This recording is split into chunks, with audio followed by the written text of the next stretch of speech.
ওয়াসাল করনি উনি যখন মা অসুস্থ এদিক মদিনায় হজ করতে যাবে, দলে দলে মানুষগুলো হজের দিকে রওনা হয়ে যায়। ওয়াসাল করনি মার কাছে যায়, বলে মা মদিনায় যাব গো, মদিনা রওজা জিয়ারত করবো, রাসূলুল্লাহর রওজা মুবারক জিয়ারত, রাসূলুল্লাহকে দেখব। নবী তখন জীবিত, নবীর সঙ্গে সাক্ষাৎ করবো, মদিনায় যাব, মদিনায় যাব, জোরে জোরে বল আল্লাহু আকবার। কিন্তু মা অসুস্থ, মা কয় ওয়াসাল করনি রে, যদি তুমি যাও, যদি আমি মারা যাই, যদি মারা যায় এসে তো আমার দেখতে পাবি না রে বাবা। ওয়াসাল করনি কি করলেন, উনি বসে রইলেন, মা আর খেদমত করতে লাগলেন। ওদিকে রাসূলুল্লাহ সাহাবীদেরকে ডাক দিয়ে বললেন, সাহাবীরা শোনো গো, আমি তোমাদেরকে ডাক দিলাম, আমি তোমাদের কাছে একটা জুব্বা মুবারক দিয়ে যাব, এই জুব্বাটা পৌঁছায়া দিবা। এই জমিনের মধ্যে একজন সাধক ব্যক্তি আছে, আমার প্রেমিক আছে, তারে দিয়া দিবা। সুবহানাল্লাহ বলেন না? হযরত আবু বকর সামনে হাজির, হযরত উসমান গনি, হযরত উমর ফারুক, হযরত আলী রাদিয়াল্লাহু তাআলা চাচা বিনয়, অসংখ্য সাহাবীরা রাসূলের সামনে। রাসূল বলেন, এই জুব্বা মুবারক তোমাদের মধ্যে একজনকে দিতে চায়। আবু বকর বলে, ইয়া রাসূলুল্লাহ, ইয়া হাবিবাল্লাহ, এই জুব্বার মালিক আমি, কারণ আমি জানি এই পৃথিবীর মধ্যে আপনার দুঃখের দিনের সাথে আমি যখন মক্কা থেকে মদিনায় হিজরত করেছিলেন, ইয়া রাসূলুল্লাহ, ইয়া হাবিবাল্লাহ, ওই হিজরতের সাথে আমি ছিলাম, কষ্টের দিনের সাথে ছিলাম। এরপরে আমি আপনার শ্বশুর, সুবহানাল্লাহ বলে দাও, আর একটু জোরে বলেন, আমি আম্মা জান আয়েশা সিদ্দিকার বাবা, ইয়া রাসূলুল্লাহ, আপনার চাইতে 6 মাসের বড়, আমি সাহাবীদের মধ্যে জ্ঞানী বেশি। আমার মন বলে এই জুব্বাটা আপনি আমার হাতে তুলে দেবেন। আমার নবী বলেন না। সুবহানাল্লাহ কইতেননি?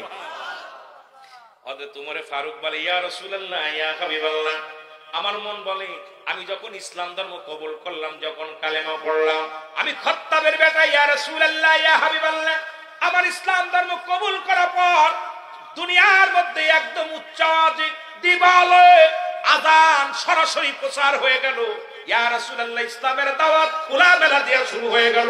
তখন আর ভয় ভীতি থাকলো না। আমি ইসলাম ধর্ম কবুল করার পর ইয়া রাসূলুল্লাহ, ইসলামের বিজয় হয়েছে, আমার জন্য অনেক ইসলাম উপকৃত হয়েছে, ইয়া রাসূলুল্লাহ, ইয়া হাবিবাল্লাহ।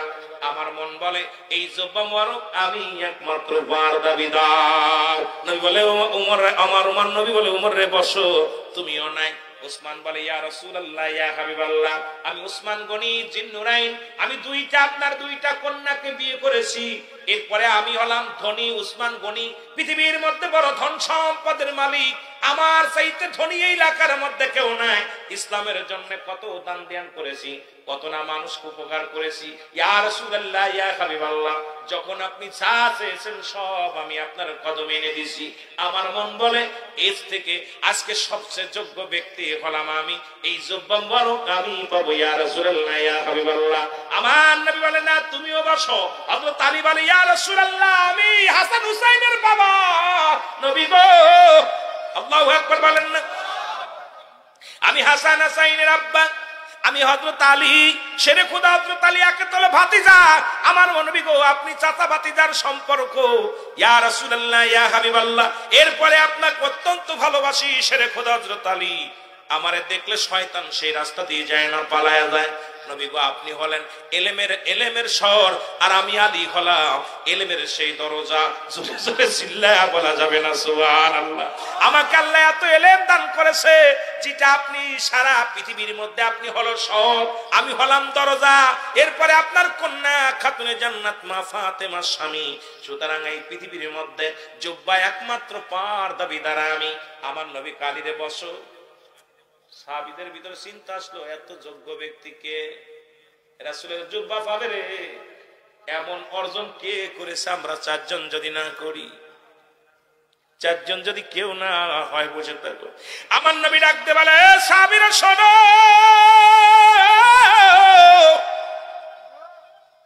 এই জুব্বা মুবারক আমি দিব।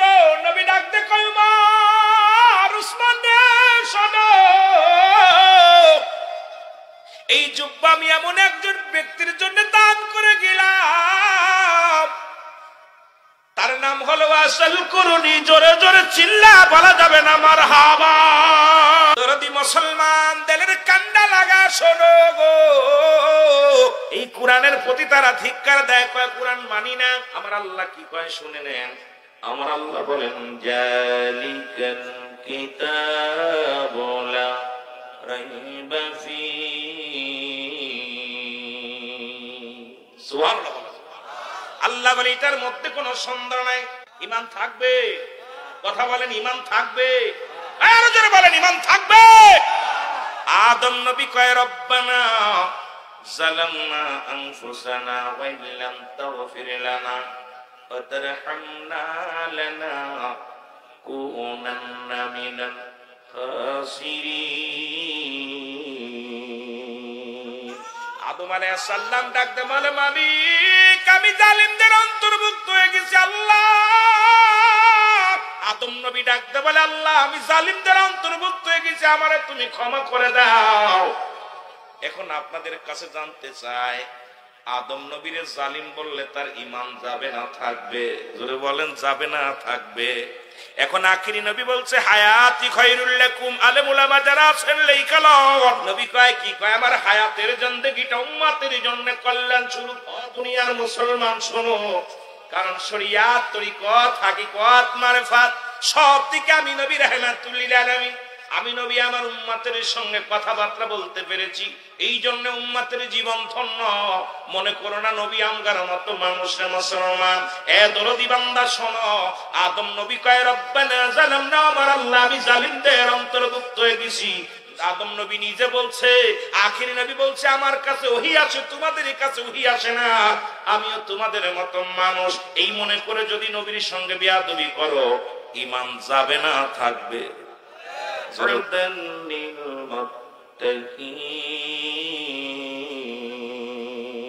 একমাত্র হেদায়েত প্রাপ্ত বান্দারা কোরআনকে মানে, হাদিসকে মানে, রাসূলকে মানে।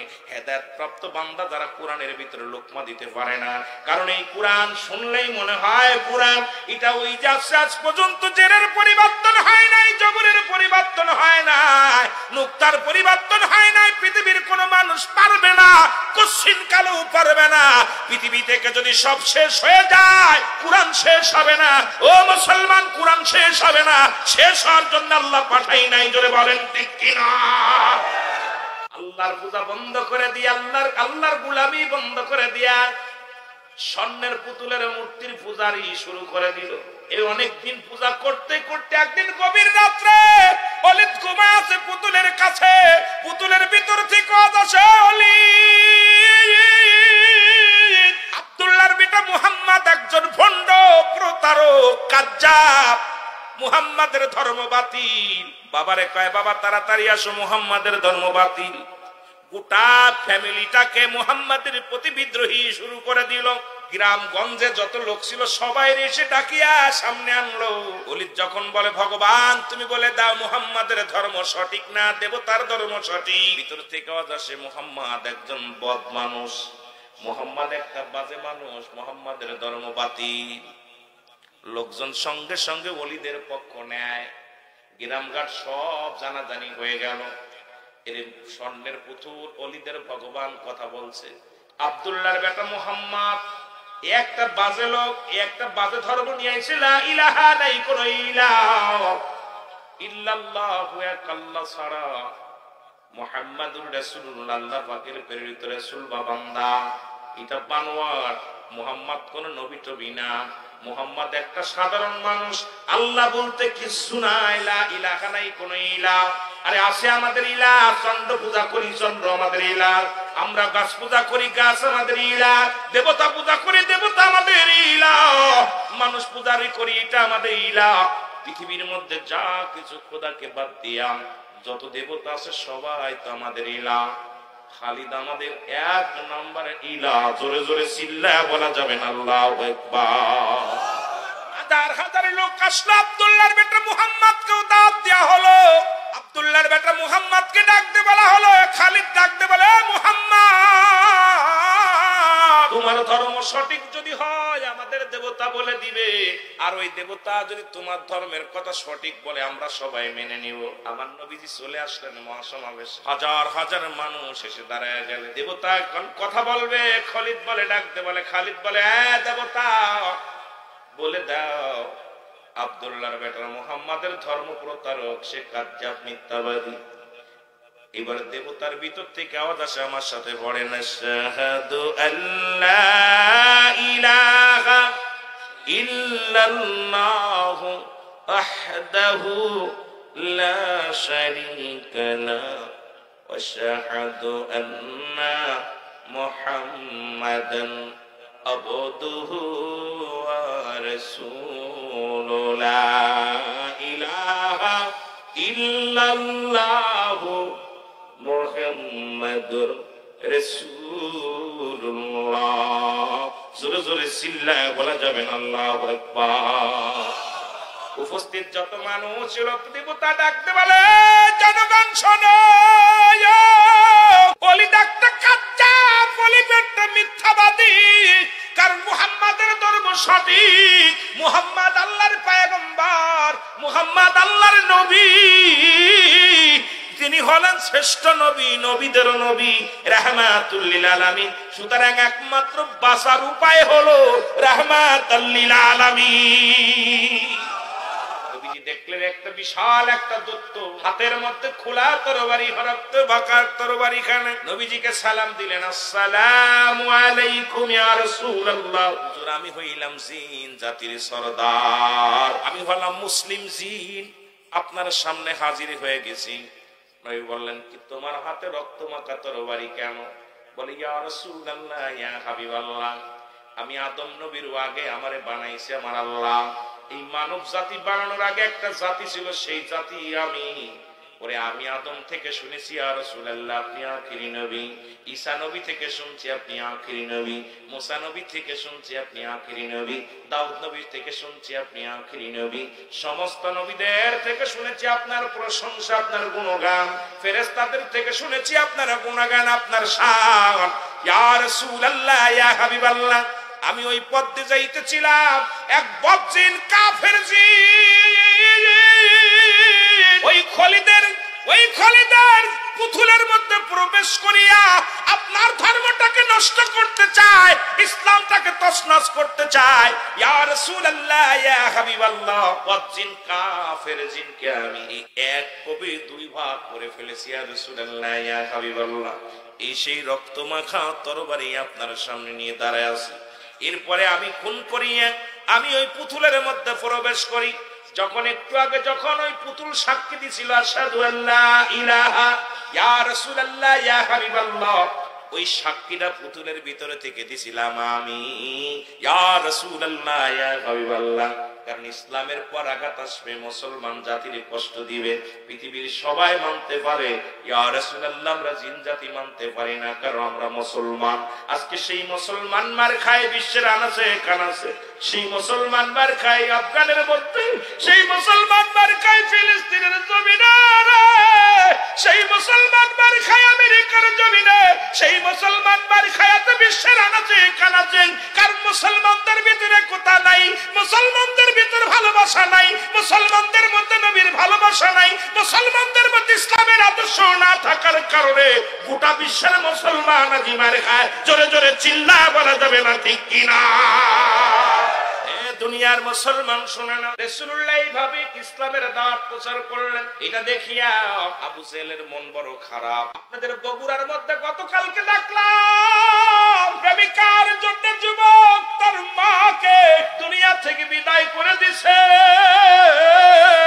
ওই মা জননীকে মেরে ডিপ ফ্রিজের মধ্যে রেখে দিছে রে।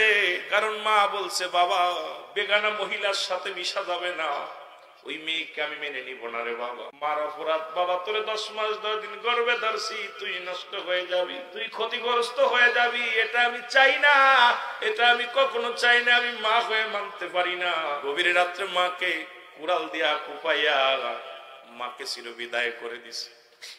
মায়ের লাশটা কেমন সন্তান, মায়ের লাশটা ডিপ ফ্রিজের মধ্যে রেখে দিয়া সকাল বেলা দরজার মধ্যে দুই একটা কোপ মেরেছে, আলমারির মধ্যে কোপ মেরেছে। লোকজনরে বলে, শোনো, রাতের অন্ধকারে ডাকাত এসেছিল, মাকে মেরে ফেলেছে। এই সন্তানকে পুলিশে নিয়ে যখন হেফাজতে নিছে, স্বীকার গেছে, হ্যাঁ আমি একটা মেয়ের কারণে মাকে মেরে দিছি। ওরে মা বাবা যদি দোয়া করে জান্নাত পাওয়া যায়। রাসূল বললেন, সাহাবীরা রে, তোমরা কেউ কি কবুলের সব পাইতে চাও? সাহাবীরা বলে, হুজুর কে বানা চায়, কে বানা চায়? নবী বললেন, আজকে তোমাদের বলে যাই, যাদের দুনিয়ার মধ্যে জীবিত পিতা মাতা, যাদের জীবিত, বাড়িতে সালাম দিবা, আসসালামু আলাইকুম মা, আসসালামু আলাইকুম বাবা। তোমার আমলনামায় একটা কবুল হজের সব লেখা হয়ে যাবে। সাহাবীরা চোখের পানি ছেড়ে কান্দে। নবী বলছে, জান্নাতের গায়ে দুটি দরজা, একটা দরজার নাম তোর বাবা, আর একটা দরজার নাম তোর মা। খবরদার, তোমাদের বাবা মা যখন বুড়া হয়ে যায়, খবরদার তাদের উ শব্দ করতে দিও না। রাসূল বলছে, পিতা মাতার প্রতি একটু শব্দ করবি না। যখন বুড়া হয়ে যায়, বুড়ি হয়ে যায়, কখনো বুড়া বলে ডাকবি না, বুড়ি বলে ডাকবি না। মা বাবার মতো দুনিয়ায় কেউ হয় না, মায়ের মতো কেউ হয় না, আপন কেউ নাই। সাহাবীরা কাঁদতে বলে, ইয়া রাসূলুল্লাহ, ইয়া হাবিবাল্লাহ, 1 মাস আগে মারে হারাইছি, 1 মাস আগে বাবার হারাইছি নবী গো। কেউ বলে 2 সপ্তাহ আগে আমি মা বাবার হারাইছি। এমন নিয়ামত যদি আগে খবর পাইতাম, যদি এই সংবাদটা আগে শুনতে পাইতাম নবী গো, তাহলে নবী গো এত বড় নিয়ামত থেকে আমরা বঞ্চিত হতাম না। আমার নবী কয়, সাহাবীরা রে, তোরাই শুধু এতিম, আমিও নবী এতিম, আমার মা নাই, আমি নবীর বাবা নাই। আমি যখন 6 মাস যখন মায়ের গর্ভে আমার আব্বা জান ছিল, বিদায় নিছে। 6 বছর বয়স যখন, তখন আমার মা দুনিয়া থেকে বিদায় হয়ে গেছে। 6 বছরে 6 মাস 7 মাস বয়স যখন আমার দাদা আব্দুল মুত্তালিব বিদায় নিছে। এই দুনিয়ার মধ্যে আমার মতো গরিব, আমার মতো এতিম, আমার মতো এতিম আর দুনিয়ায় কেউ নাই। আমার আল্লাহ ডাকতে বলে, হাবিব, তোমার চোখের পানি আমি সইতে পারি না রে নবী গো। আপনার সাহাবীদের চোখে পানি, আপনার চোখে পানি। আল্লাহ বলে, জিবরিল আমিন, তাড়াতাড়ি যাও, আমার হাবিবের জানায় আসো তাদের আব্বা মা নাই, তারা যেন দোয়া করে, রাব্বির হামহুমা কামা রাব্বায়ানি সগীরা। জোরে বলেন, রাব্বির হামহুমা কামা রাব্বায়ানি। আল্লাহ বলে, দুনিয়ার মানুষ এমনি বলে, আমার রব, আমার প্রতিপালক, আমার আল্লাহ, আমার পিতা মাতার সগীরা গুনাহ মাফ করে দাও, কবিরা গুনাহ মাফ করে দাও, জানা গুনাহ মাফ করে দাও, অজানা গুনাহগুলো মাফ করে দাও। আর পিতা মাতা যেমনি ভাবে আমাদেরকে লালন পালন করেছে, তুমি মাওলা আমাদের সেই রহমতের কোলে তুলে নাও। পৃথিবীর মধ্যে সেই মাকে হত্যা করে, সেই বাবাকে হত্যা করে মুসলমান। প্রতিটা সন্তান বাদান মুসলমান, প্রতিটা সন্তান তার পিতা মাতার প্রতি ও দরদি বন্ধু 14টা হক। জোরে বলেন আল্লাহু আকবার, আর একটু জোরে বলেন আল্লাহু আকবার। আল্লাহর কসম করে বলি, আল্লাহর আদালতে কি জবাব দিবা মুসলমান শুনে নাও। আল্লাহর আদালতে ইন্তেকালের পরে বাবা মায়ের মুসলমান, মৃত্যুর পরে 7টা হক, মৃত্যুর আগে 7টা হক। এই 14টা হক হলো পিতা মাতার জন্য। এই হক গুলো যেন আদায় করতে পারি, আল্লাহ যেন সেই তৌফিক দান করে। জোরে জোরে চিল্লায় বলা যাবেন আল্লাহু আকবার। বাবা মারে শুয়ায়া দিয়েছি, এ বাবারা, দেখা যায় জানাজা পড়ে কবরে বিদায়ের পরে আর কবরের সামনে যাই না। দেখা যায় মাসকে মাস চলে যায়, যখন ঈদের মৌসুম আসে, খবর নিয়ে ইমাম সাহেবের কাছে, আমার আব্বার কবর কোনটা, আমার মার কবর কোনটা, এই কবরটার কথা জিজ্ঞাসা করি। মুসলমান শুনে নাও, তার মানে আর বুঝতে বাকি নাই, আমাদের আব্বা মা যারা দুনিয়া থেকে বিদায় হয়ে গেছে, তাদের কথাগুলো আমরা ভুলে গেছি, তাদের খবর পর্যন্ত নিতে পারি না। সেইতে কষ্ট আর থাকতে পারে না। এই দুনিয়ায় এমন মা বাবা চিরবিদায় হয়ে গেছে রে মুসলমান। এই মা বাবার খেদমত যদি না করে দুনিয়া থেকে বিদায় হয়ে যায়, আল্লাহর আদালতে কি জবাব দিব আমার বুঝি আসে না। জোরে বলেন আল্লাহু আকবার। যেহেতু আমি কোরআনের আলো থেকে আলোচনা করতেছিলাম, অল্প একটু টাচতে যায়, তারপরে আমার মেন লাইনে চলে যাব। জীবিত থাকতে 14টা 7টা হক তোমার আব্বা মার জন্য আদায় করা লাগবে। যাদের আব্বা মা বেঁচে আছে একটু হাত দুখানা তোলো গো। যাদের আব্বা মা বেঁচে আছে হাত নামাও। যাদের বাপ মা মারা গেছে তারা একটু হাত তোলেন। বাবা মা দুজনের একজন মারা গেছে একটু জোরে তোলেন। আল্লাহ আমাদের যাদের আব্বা নাই মা নাই, আমার সাথে পড়েন রাব্বিরহামহুমা কামা রব্বায়ানি সগীরা। আল্লাহ পিতা মাতার সগীরা গুনাহ মাফ করে দাও, কবিরা গুনাহ মাফ করে দাও, জানা গুনাহ মাফ করে দাও, জানা গুনাহগুলো মাফ করে দাও। জোরে জোরে চিল্লায়া বলা যাবে না আল্লাহু আকবার। এখন যাদের জীবিত আছে আব্বা মা শুনে নেন 7টা হক। যাদের আব্বা মা জিতা আছে এখনো মরে নাই, 1 নাম্বার হলো পিতা মাতার প্রতি শ্রদ্ধাশীল হওয়া লাগবে। জোরে বলেন আল্লাহু আকবার। 1 নাম্বার কি? জোরে বলে 1 নাম্বার কি? পিতা মাতার প্রতি শ্রদ্ধাশীল হওয়া লাগবে। আমিন বলেন, আমিন বলেন। কি হওয়া লাগবে? শ্রদ্ধাশীল হওয়া লাগবে। কখনো বাবা মাকে ধমক মেরে কথা বলা যাবে না। যখন আব্বা ডাক দিবে রুহুল আমিন, মাথাটা নত করে সামনে দাঁড়ায় যাবেন, হাজিরা দিবেন আব্বা। যখন ডাক দিবে রুহুল আমিন, ডাক দিয়ে বলবেন আম্মু কি বলতেছেন বলেন, মাথা উঁচু করে কথা বলা যাবে না। তাদের এমন শ্রদ্ধা করতে হবে, এমন নমনীয় বিনয় হতে হবে আব্বা মার কাছে। কখনো জোরে আওয়াজ দিয়ে কি এরকম কর্কট ভাষায় বলা যাবে না। আদবের সঙ্গে ডাকার আগে আগে হাজির হয়ে যাও। এমন শ্রদ্ধাশীল হবে না মুসলমান। দেখা যায় শাশুড়িকে 3 বার সালাম করো, শ্বশুরকে 3 বার সালাম করো, আরে আব্বা মারে একবার বাবা মা বলে ডাক দিতে পারো না।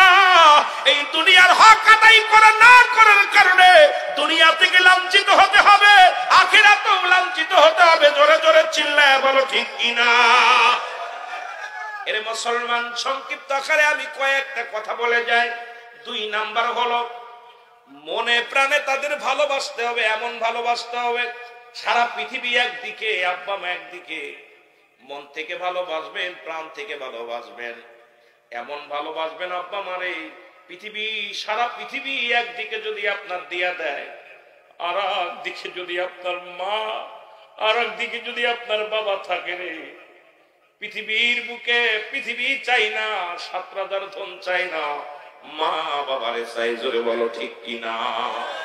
এমন ভালোবাসবেন মা বাবা খাইতে চায় না, মা বাবা আপনার কাছে পড়তে চায় না, দুনিয়ার সরং বানাসরং তামাশা করতে চাই না।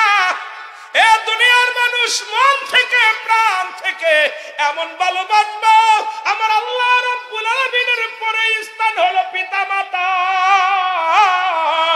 ওরে দুনিয়ার মানুষ আমার আল্লাহর হুকুম যেমনি পালন করি, মায়ের হুকুম বাবার হুকুম পালন করার চেষ্টা করব। জোরে জোরে চিল্লায়া বলা যাবে আল্লাহু আকবার। এই মা বাবার কথা মেনে চলতে পারে দুনিয়াতেও শান্তি, পরপারেও শান্তি। জোরে বল আল্লাহু আকবার। আরো জোরে বল আল্লাহু আকবার। এরে মুসলমান 3 নাম্বার, ও মুসলমান শোনো 4 নাম্বার, সর্বদাই তাদের খেদমত করা লাগবে। জোরে বলেন আল্লাহু আকবার। এমন খেদমত করা লাগবে, সন্তানাদের খেদমত করা লাগবে। কত ভালোবেসেছিল রাহমাতাল লিল আলামিন। একদিন একটু মজলিসের মধ্যে রাসূলের দুধমা হালিমাতুস সাদিয়া রাসূলের সামনে আসলেন। আমার নবীজি উঠে দাঁড়াইলেন, মাকে দেখে শুনে নেন বাবা। দুধমা এত গর্ভধারিণী মা না, দুধমা উঠে দাঁড়াইলেন। রাসূল তার গায়ের চাদর মুবারক, রুমাল মুবারক বিছায়া দিলেন। রাসূলুল্লাহর উরুতের উপরে ভর দিয়া আম্মা মুসলমান হালিমাতুস সাদিয়া বসলেন এবং কানে কানে যেন কি বললেন। এরপরে রাসূলের থেকে যখন দূরে চলে যেতে লাগলেন, নবীজি দাঁড়াইয়া দাঁড়াইয়া ওই মায়ের মায়ের দিকে তাকায় আছে। সাহাবীরা বলে ইয়া রাসূলুল্লাহ, ইয়া হাবিবাল্লাহ, জনক মহিলাকে তো চিনলাম না। আমার নবী বলে সাহাবীরা রে, উনি আমার দুধ মা। আরে আজকে আমাদের জন সেই মাকে হত্যা করা হয় জবাই করে, সেই মাকে টুকরা টুকরা করে কাটা হয়। চট্টগ্রামে দেখেছিলাম বাবাকে 5 টুকরা করেছে কেটে। আর এই বগুড়ার জমিনে দেখলাম মাকে কেটে জবাই করে রাখছে ফ্রিজের মধ্যে। আরে মা বাবা এমন দরদি, দুনিয়ার মধ্যে বিবি যদি মারা যায় বিবি পাবি, কিন্তু জনম দুঃখিনী মা বাবা যদি একবার চলে যায় রে, এমন দরদি পৃথিবীর মধ্যে আর পাবি না। জোরে জোরে চিল্লায় বলা যাবে না আল্লাহু আকবার। যদি এক বিড়ে পান নিয়ে এসে মার হাতে দেন, সারা রাত করে কি অবস্থা আছেন গো। দুঃখিনী মা যাই না মাঝে যে বলবে আমার কুকা পান আনতে বলে নাই, বাবা যেটা পছন্দ করে সেটা আনো। মুসলমান, তাদের প্রয়োজনীয়তা পূরণ করো। কখন কি লাগবে বাবা মা যেন বলা লাগে না। মা বলবে বাবা তোর কি লাবাদান, মাকে যায় বাজারে যাও ডাকতে বলো মা তোমার কি লাগবে, বাবা গো তোমার কি লাগবে বলো।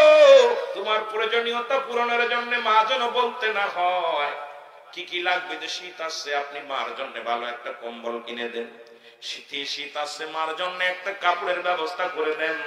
এই যে শীত আসছে মুসলমান, আগেই বাবার জন্য পোশাক, মায়ের জন্য পোশাক গুলো করায় পরেন, সুন্দরভাবে যে পোশাক গুলো আছে গোছায় দেন। আপনারা রাত্রে বেলা বুড়া মানুষ, এই মা বাবা বুড়া মানুষ, আর বুড়া মানুষের খিদে লাগে, একটু খাবারের ব্যবস্থা কিছু ফল এনে দেন।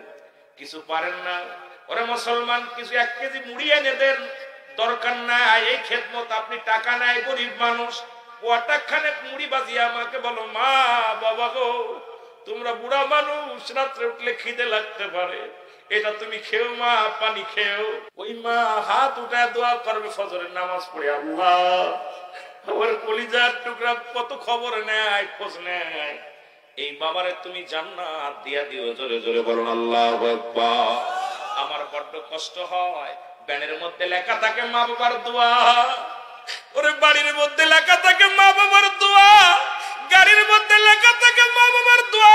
যুবকরা শোন, টাঙ্গাইলের যুবকরা শোন, মা দোয়া করলে বাড়ির মালিক হওয়া যায়, মা দোয়া করলে গাড়ির মালিক হওয়া যায়, মা দোয়া করলে সম্পদের মালিক হওয়া যায়, মা বাবা দোয়া করলে দুনিয়ায় জান্নাত পাওয়া যায়। কোন মুন্সির দোয়া কবুল হবে কি হবে না জানি না, কোন পীরের দোয়া কবুল হবে কি হবে না জানি না, কোন মোল্লার দোয়া কবুল হবে কি জানি না।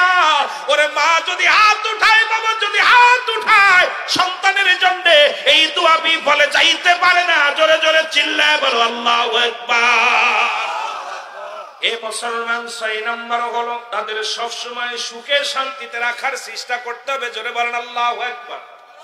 যাদের আব্বা মা জীবিত আছে তাদেরকে আমি বলতেছি শোনো, তাদেরকে সুখে রাখতে, শান্তিতে রাখতে হবে। আব্বা জান সুখ পেলো কি বললে, বাড়ি যায় সালাম দিল, আব্বা আসসালামু আলাইকুম। আব্বা জান আমি ভ্যানে গেছিলাম, 200 টাকা আদায় মারছি, ভাড়া মারছি, আব্বা তোমার জন্য একটা পাউরুটি আনছি, একটা বিস্কিট আনছি, আব্বা খেয়ে নাও। তোমার ছেলের কথা, ছেলের জন্য মজা কিনিয়া পকেটে রেখে দাও রে, তোমার আব্বাও তো একদিন তোমার জন্য রেখেছিল। মেয়ের জন্য মজা কিনে রেখে দাও, তোমার মাও তো একদিন কেউ একটা ফল দিলে খায় নাই, কোমরে গুজে রাখছে, আসলে বেঁধে রাখছে। তুমি যখন খেয়েছ মা মিষ্টি হাসি দিছে, আজকে কেন সেই বুড়া মারে, সেই বুড়া বাবারে তুমি অবহেলা করো, তাদেরকে সুখে শান্তিতে রাখতে পারো না। কোন জিনিস করলে শান্তি পায়? তুমি নামাজ পড়ো, 5 ওয়াক্ত নামাজ পড়ো, সঠিকভাবে চলো, বাবার মনে বড় শান্তি লাগে, ঘুমাইতে শান্তি পায়। রাত্রে ঘুমায়া তোমার মাকে ডাকতে বলবে, ও রুহুল আমিনের মা আমি বড় শান্তিতে ঘুমাই, আমার কলিজার টুকরা ফজরের ঈশার নামাজ পড়ে ঘুমায় গেছে। আর তুমি যখন রাস্তায় টুকায় গিরি করে বেড়াও, ওরে মদ গাজার মধ্যে খাইয়ে বেড়াও, বাবা ডাকতে বলে কোন পাপ করেছিলাম রে এমন একটা সন্তান হয়েছে। ওরে রাত্রে মা ঘুমাইতে পারে না, বাবা ঘুমাইতে পারে না,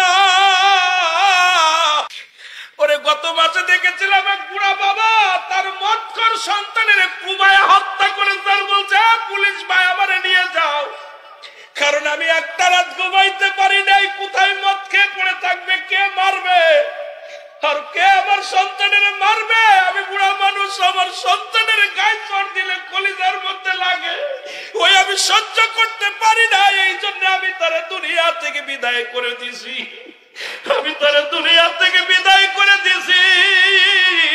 ওই মরা লাশটা ধরে ডাকতে বলে, বাবা আমি তোর মারতে চাই নাই রে, আমি তোর মারতে চাই নাই, কারণ তোর জন্য একটা রাত ঘুমাইতে পারি নাই, একটা দিন ঠিক মতো নামাজ পড়তে পারি নাই, একটা দিন তোর জন্য আমি রোজা ঠিক মতো করতে পারি নাই, কারণ তোর টেনশনে তোর মা ঘুমাইতে পারে নাই, আমিও ঘুমাইতে পারি নাই। তোরে হত্যা করে আমি জেলে যায় ঘুমাইব। এই দুনিয়ার মানুষ শোনো শোনো, আমার নবীজি বলছে তোমাদের পিতা মাতার সুখে শান্তিতে রাখতে হবে রে। মা কি দিলে সুখ পায়, বাবা কি দিলে সুখ পায়, এই চিন্তাধারা আমাদের মধ্যে যদি না থাকে রে মুসলমান, এই গবেষণা যদি তুমি না করো, আল্লাহর আদালতে কি জবাব দিবা? জোরে জোরে চিল্লায় বলা যাবে না আল্লাহু আকবার। এ দুনিয়ার মুসলমান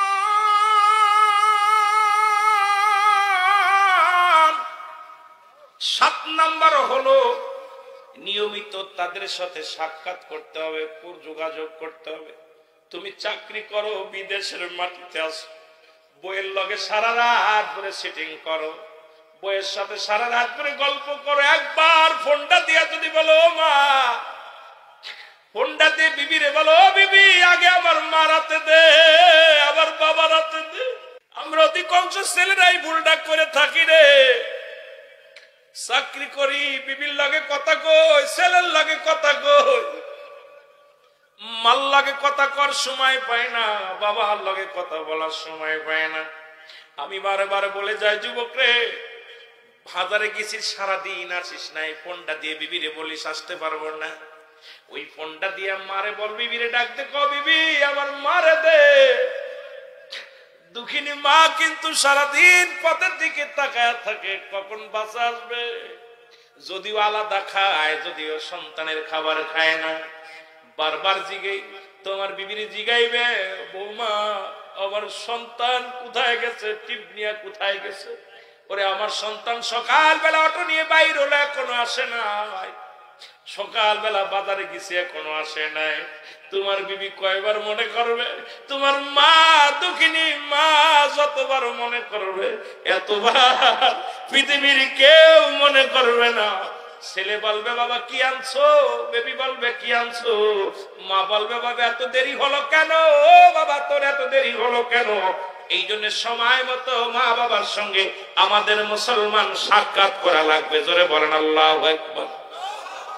ওরে বাজার থেকে বাড়ি আসছো, আগে মার কাছে যাও, বাবা ঘুমায় আছে, বাবা বিছনায় পড়ে আছে, যা সালাম দাও, আসসালামু আলাইকুম বাবা, আমি বাজারে গেছিলাম। মাকে বলো, মা বাজারে গেছিলাম। আমি অনুরোধ করি সাক্ষাৎ করো, যত সাক্ষাৎ করো, যতবার মার দেখবা একটা কবুল হজের সব লেখা হবে। মার মুখের দিকে যতবার তাকাবি ততবার তো নেক আমল হবে। মা বাবার মুখের দিকে যতবার তুই তাকাইবি, সালাম দিবি, ততবার একটা করে কবুল হজের সব তোমার আমলনামায় লেখা হবে। এই নিয়ামত যারা হারিয়ে ফেলেছি রে মুসলমান, এই নিয়ামত যাদের দুনিয়ার মধ্যে আছে, আমরা সবাই তাদের হক আদায় করতে চাই কি চাই না? আমার নবী কয়, সাহাবীরা রে তোরা যা, তাড়াতাড়ি যা, আমার আলকামার চারিদিকে বসিয়া দাঁড়াইয়া দোয়া পড়, তার জন্য মাগফিরাত কামনা কর, তার জন্য দোয়া কর, তার জন্য যেন জবান দিয়ে কালেমা বাইর হয় গো। সাহাবীরা দোয়া করে ফিরে চলে আসলেন, বলে ইয়া রাসূলুল্লাহ, ইয়া হাবিবাল্লাহ, আলকামা বড় মৃত্যুর যন্ত্রণায় আছে, ইয়া রাসূলুল্লাহ, ইয়া হাবিবাল্লাহ, তার মৃত্যু হয় না, কালেমাও কপালে জোটে না। আমার নবী কয়, আলকামা কেমন কি অপরাধ করেছে? নবী দোয়া করে 2 রাকাত নফল নামাজ পড়ে দোয়া করে, আল্লাহ তুমি আমার আলকামারে মাফ করে দাও, তুমি আমার আলকামার গুনাহগুলো মাফ করে দাও, আমার আলকামার জবান দিয়ে কালেমা বাইর করে দাও। আমার আল্লাহ ডাকতে বলে, হাবিব তারা গরিব থাকলে তাদের সাহায্য করা লাগবে, তারা যদি বিপদে পড়ে তাদের সাহায্য করা লাগবে। এখন অনেকে আব্বা মা মরে গেলে আর আত্মীয় চেনে না, ওই মামা বাড়ির আত্মীয় চেনে না, ফু বাড়ির আত্মীয় চেনে না। শুনে নাও, যদি কোনো অসহায় মানুষ থাকে তাদের সাহায্য করতে বলেছে আমার নবী বলছেন, আমার নবী বলছেন তাদের সাহায্য সহযোগিতা করতে হবে। জোরে জোরে চিল্লায়া বলা যাবে না আল্লাহু আকবার। এই মুসলমান, তারা যদি ঋণ থাকে ঋণ পরিশোধ করতে হবে। আল্লাহু আকবার বলেন না। চতুর্থ নাম্বার, যদি তারা ঋণ থাকে ঋণ পরিশোধ করতে হবে মুসলমান শরীয়ত মোতাবেক। 5 নাম্বার মুসলমান শোনো, 6 নাম্বার হলো তারা ওসিয়াত মুসিয়াত করে পুরা করতে হবে। যেগুলো ওসিয়াত শরীয়ত মোতাবেক যদি ওসিয়াত করে যায়, মৃত্যুকালে বলে বাবা এই কাজটা করো, সেটা পালন করতে হবে। অনেক ছেলেরা আছে কয় মরার সময় আব্বা বলছি এটা দেব না। অনেক বাবা বলে বাবা অমুক জমি খান মাদ্রাসায় দিস, অমুক জমি খান তো দাদারে দিয়া দিস। যদি বলে 10,000 টাকা অমুকরে দিস, এত টাকা এমন কৃপণতা হয়ে গেছি বাল্যা কিলাপ। এই দুনিয়াটা পচা দুর্গন্ধ মরি। আমাদের চরিত্র হলো কুকুরের চরিত্র। কুকুরে যেমন মরি পাইলে খুশি হয়, আমরা তেমনি দুনিয়ার মধ্যে সম্পদ পাইলে খুশি হয়। আব্বা মার ওসিয়াত পালন করি না। একটা হলো নসিয়াত, একটা হলো ওসিয়াত। এ মুসলমান মৃত্যুকালে যেটা করে যাবে, বলে যাবে আব্বা মা, সেগুলো আমাদের পালন করা আমাদের জন্য ওয়াজিব হয়ে যাবে। জোরে জোরে চিল্লায়া বলা যাবে আল্লাহু আকবার। তাই বলে আবার আব্বা যদি বলে বাবা আমি মরার পর ওই জমিতে একটা মূর্তি বানাস, যাবে না করা। আব্বা যদি বলে আমি মরা পর আমারে পুজো করি, যাবে না। আব্বা যদি কয় আমি মরা পরে আমার আগুনে ফুরাই দিস, যাবে না। যেগুলো শরীয়ত মোতাবেক শরীয়তে নিষিদ্ধ আছে, এগুলো যদি হয় মানা যাবে না, না মানলে গুনাহ হবে না। তবে শরীয়তের মধ্যে যেগুলো পরে শরীয়ত মোতাবেক, এগুলো বাবা মার ওসিয়াত গুলো পালন করতে হবে। জোরে জোরে চিল্লায়া বলা যাবে আল্লাহু আকবার। 7 নাম্বার হলো পৃথিবীর মধ্যে, 7 নাম্বার হলো পৃথিবীর মধ্যে সময় করে সময় মতো যখনই সময় পাবেন ছুটে মা বাবার কবরের পাশে যাবে। রাসূল প্রথম জীবনে বারণ করেছিল, ও সাহাবীরা তোরা কবর জিয়ারত করিস না, মাজার জিয়ারত করিস না। শেষ জীবনে নবী করছে তোমরা বেশি বেশি করে কবর জিয়ারত করো। কারণ কোন বান্দা যখন কবরের পাশে দাঁড়ায় যায়, সঙ্গে সঙ্গে তার দুনিয়াবি মোহ কেটে যায়, পরকালের কথা মনে পড়ে যায়। আপনি কবরের পাশে বেশি বেশি যাবেন, আপনি বেশি বেশি কবরের কাছে যাবেন, আপনার মার কবরের কাছে, বাবার কবরের কাছে। ভিতর থেকে একটা ভয় অনুশোচনা হবে, আল্লাহ আমার শুইতে হবে। এই জন্য রাসূল বলছে তোমরা বেশি বেশি কবর জিয়ারত করো, বেশি বেশি করে জিয়ারত করো। তোমরা যারা সময় পাবা দৌড়ায়া যাবা আব্বা মার কবরের পাশে, আব্বা মার জন্য সব পৌঁছাবা। কবরের পাশে পাক কালাম ফাতিহা শরীফ পড়ে দোয়া করবা, আল্লাহ যেন তাদের ক্ষমা করে দেয়, আল্লাহ যেন তাদের মাফ করে দেয়। জোরে জোরে চিল্লায়া বলা যাবে আল্লাহু আকবার।